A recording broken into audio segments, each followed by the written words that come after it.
विवाह के द्वारा और अपनी पत्नियों के साथ विवाह करने से करते, और दूसरा परिवार हमारे हमारे हमारे विवाह के मिलने के द्वारा पहचाने जाते। आमीन। और फिर क्या सोचते हैं, क्या हो यदि यह भयंकर बात आपके साथ हो जाए और आप इस काबिल भी न रह जाएं कि आपको याद हो कि आपकी शादी किसे हुई थी। क्या आप इस भयंकर बात में फंस जाएं कि आपकी शादी जिससे हुई थी उसे भूल जाएं। अरे जिससे आपकी शादी हुई कभी आप उससे भूल जाएं। ये भुलक्कड़पन का रोग ऐसा होता है जब आप दो विचारों में फंस जाते हो, जब आप असमझ में फंस जाते हो, आपको पता ही नहीं होता, और जब आप इतनी नीचे फंस जाते हो कि आप अपने जीवन साथी को ही भूल जाते हैं। आमीन जी। आपकी पत्नी कौन है, आपके बच्चे कौन हैं, और आपके पिता माता कौन है, आपका पड़ोस कौन है, पड़ोसी कौन है, एक एक भयानक बात होगी। तब हम पहचान जाते हैं, फिर से मानव जाति में अपने आप को पहचान सकते हैं बुद्धि होने के द्वारा। बुद्धि किसकी, वचन की समझ होने के कारण आप पहचाने क्या नबी ने बोला संदेशों में। एक समय की पहचान दी, एक दुल्हन की सेवकाई दी, इसे पहचाने। हालेलुया। और पशु के जीवन से भिन्न होने के द्वारा जानवर सोच नहीं सकता, वह मात्र ध्वनि पर चलता है और उसके प्राण नहीं होते, परंतु हम भी जानवरों के जैसे जीवन है।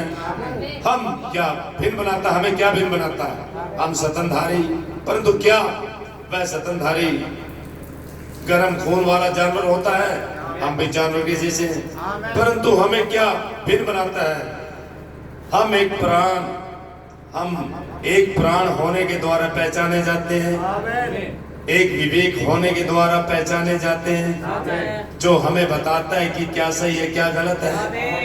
हमारा विवेक है, हमारे प्राण है, हमें जो जानवर से फर्क बनाता है, हम सोच सकते हैं। और यहाँ पे देखिए, अगर आप सोचें, आप समझें, आप अपने आप को पहचान कराएं जी, क्या आप सही सटीक हैं या वचन से बाहर। सेवा करते रहते हैं लेकिन हमें पता नहीं होता और गलत होता।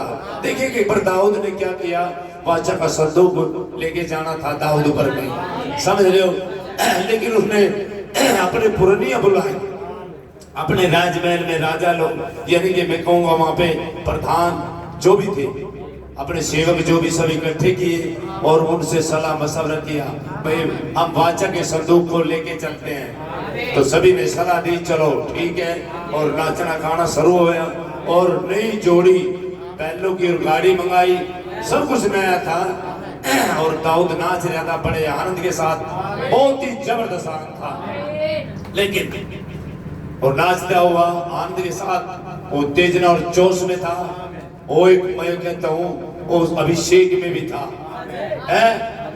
अभिषेक में था, दाऊद अभिषेक में था, बहुत ही उत्तेजना और जोश में था। लेकिन वो संदूक ले जाने लगा, और जैसे संदूक गाड़ी में रख गया और गाड़ी को हाँकने लगा, तो क्या हुआ, बैल पछाड़ खा के मर गए थे, और वहां पे जिसने संदूक का हाथ लगाया वो भी मर गया था। आमीन। तो सोचिए भाई, कभी ऐसा नहीं हो कभी आपके बैल पछाड़ खा के मर जाए और हाथ लगाने वाला बादशाह के संदूक को भी मर जाए। आपको अकल ही नहीं है, समझ ही नहीं है कि इस समय का नबी ने क्या क्या बोला। आप बताते बहुत ज्ञान हो, नबी ने ये बोला, नबी ने, अरे नबी ने बोला, क्या तूने जी लिया, क्या तूने पकड़ लिया, क्या तूने समझ लिया। नबी ने इस समय के बारे में क्या बोला, एक दुल्हन होगी जो वचन रूपी दुल्हन होगी, जो दूल्हे की आज्ञाओं को पूरा करेगी।